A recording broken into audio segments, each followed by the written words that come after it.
வணக்கம் விவஸ். திருவண்ணாமலையை முதலில் வலம் வந்த நபர் யார் என்று தெரியுமா? சிவனிடம் பார்வதி அம்மையார் வரம் கேட்கிறார்.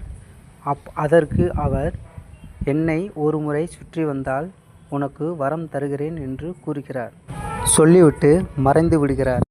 பார்வதி அம்மையார் அவரை திருவண்ணாமலையை அவராக பூஜித்து ஒரு வலம் சுற்றி வருகிறார்.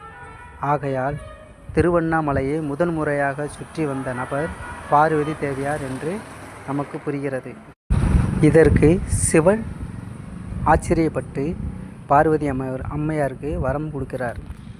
பார்வதி தேவியார் மறுபடியும் இம்மலையை சுற்றும் நபர் யாராக இருந்தாலும் அவருக்கும் குடும்பத்தில் கஷ்ட நஷ்டங்கள் நீக்கி வரம் தருமாறு கேட்கிறார்.